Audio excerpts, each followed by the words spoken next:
Please होता है 2 minute please होता बघा प्लीज आहे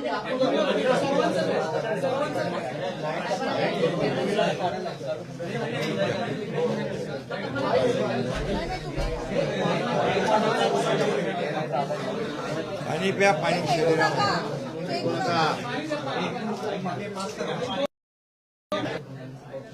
खरं म्हणजे बच्चू भाऊ तसे जुने मूळचे शिवसैनिक, बाळासाहेबांच्या नेतृत्वाखाली काम करणारे शिवसैनिक, आणि गेले 25 वर्ष ते प्रहार संघटने सामाजिक संघटनेचं काम करतायत. शेतकरी, कष्टकरी, कामगार, शेतमजूर, दिव्यांग, अगदी दलित, शोषित, पीडित, गोर गरीब जनतेसाठी लढणारा नेता. मी नेता नाही, कार्यकर्ताच म्हणेल. कार्यकर्त्यासाठी कार्यकर्त्यांनी लढायचं असतं आणि कार्यकर्त्याच्या भूमिकेतून बच्चू भाऊंनी गेले अनेक वर्ष अगदी अपक्ष म्हणून देखील ते निवडून आले आणि अनेक प्रश्नांना न्याय मिळवून घेतला. कर्जमाफीचा देखील प्रश्न जो होता त्यावेळेस देखील मोठं आंदोलन त्यांनी राज्यात उभं केलं आणि मुख्यमंत्री महोदय, मी, अजितदादा त्यावेळेस होते. कर्जमाफीचा देखील आम्ही निर्णय त्यावेळेस घेतला, कमिटी नेमली आणि झालेल्या विधानसभेच्या अधिवेशनामध्ये तो जाहीर देखील केला. त्यामुळे दिव्यांगांसाठी देखील अनेक आंदोलनं त्यांनी केली. अगदी सर्वसामान्य सर्व घटकांसाठी रस्त्यावर उतरून लढणारा म्हणून, नेता म्हणून त्यांना त्यांची ओळख आहे, एक लढवय्या नेता म्हणून.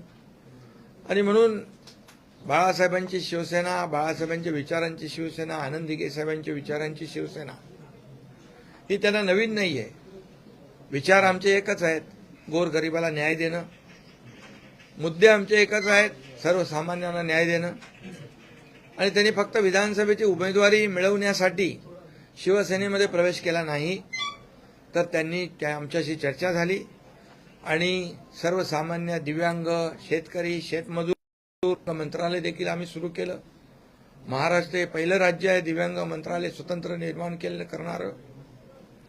असे अनेक निर्णय त्या काळातही घेतले. मुख्यमंत्री पदाच्या माझ्या आजही आपण आताच्या काळात देवेंद्रजींच्या काळात देखील घेतोय. आणि त्यामुळे सर्वसामान्यांची बांधिलकी नाळ जुळलेला असा नेता आज शिवसेनेमध्ये आलेला आहे. त्यामुळे शिवसेना अधिक मजबूत होईल आणि त्यांच्या कामालाही बळ मिळेल. त्यांची जी काही एक प्रहार सामाजिक संघटना आहे ती सामाजिक काम करत राहील आणि शिवसेना वाढवण्याचं काम बच्चू भाऊंनी मगाशी सांगितलं की गोरगरिबांसाठी लढणारी आणि गोरगरिबांना न्याय देणारी शिवसेना याचा धनुष्यबाण आणि भगवा त्यांनी खांद्यावर घेतलाय शिवसेना वाढवण्यासाठी. आणि शिवसेना वाढली की सर्वसामान्य कार्यकर्ता, सर्वसामान्य गोरगरीब याला न्याय मिळतो याचा विश्वास त्यांना आहे. आणि म्हणून या विश्वासाने त्यांनी आज शिवसेनेमध्ये सामील झालेले आहेत. त्यांचा विश्वास सार्थ ठरवण्याचं काम आमचे सर्व लोक या ठिकाणी करतील असा विश्वास मी या ठिकाणी देतो. आणि आपल्या सगळ्यांना माहीत आहे की गेले अनेक वर्ष एकनाथ शिंदे राजकारणामध्ये सर्वसामान्य लोकांच्या प्रश्नांना न्याय देण्याचं काम केलंच आणि सर्वसामान्यांच्या पाठीशी उभं राहण्याचं काम देखील केलं. या महाराष्ट्राला पुढे नेण्याचं काम देखील आपण करतोय. आज शिवसेनेमध्ये तळागाळातले कार्यकर्ते, विविध भागातले कार्यकर्ते येत आहेत. हे खरं म्हणजे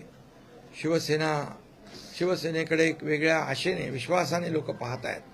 आणि म्हणून मुद्दे घेऊन, विचार घेऊन या ठिकाणी बच्चू भाऊ आलेत. मी त्यांचं पुन्हा एकदा स्वागत करतो.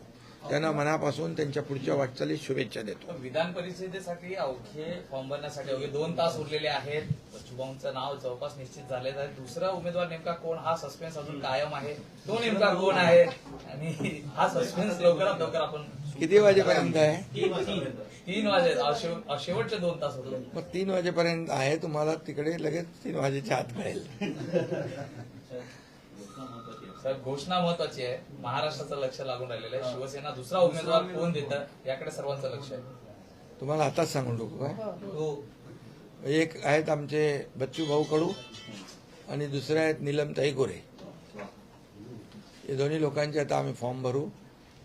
काल संध्याकाळी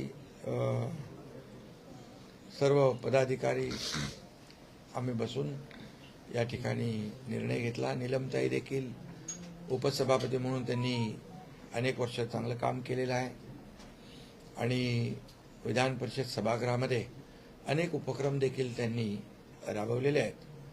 त्याचा देखील संघटनेला फायदा झालेला आहे आणि एक विविध क्षेत्रामध्ये महिलांवर जिथे अन्याय होतो त्या भागामध्ये धावून जाण्याचं काम नीलमताईंनी केलं आहे आणि आज बच्चूभाऊंच्या बद्दल तर मी सगळं सांगितलेलं आहे. खांदा लावून होते. त्यामुळे शेवटी कार्यकर्ता हा काम करत असतो आणि मी पक्षप्रमुख जरी असलो, मुख्य नेता जरी शिवसेनेचा असलो तरी सुद्धा मी एक कार्यकर्ता म्हणून काम करतो. त्यामुळे जे काम करतायत कार्यकर्ते त्या कार्यकर्त्यांकडे माझं लक्ष आहे आणि एका पद कमी असतात. इच्छा अनेक लोक व्यक्त करतात, परंतु याचा अर्थ असा होत नाही की जे आता ज्यांना मिळालं नाही ते दुर्लक्षित राहतील. माझं प्रत्येकावर लक्ष असतं. शिवसेनेमध्ये जो काम करेल तो पुढे जाईल हा नेहमी मी सांगतो. त्यामुळे शिवसेना हा कार्यकर्त्यांचा पक्ष आहे. इथं कोणी मालक नोकर नाही आहे. त्यामुळे कार्यकर्ता जो काम करेल तो पुढे जाईल. उद्धव ठाकरे जर उमेदवार असते तर ही निवडणूक बिनविरोध झाली असती का? आता जर आणि तर राजकारणामध्ये जर आणि तर आता ते 3 वाजेपर्यंत आपल्याला कळेल. वाढवण्याचं काम गावागावामध्ये महाराष्ट्रभर ते करतील आणि याचा फायदा शिवसेनेला होईल. निवडणुका विधान परिषदेच्या या बिनविरोध होतील की कार्यक्रम ठरलाय.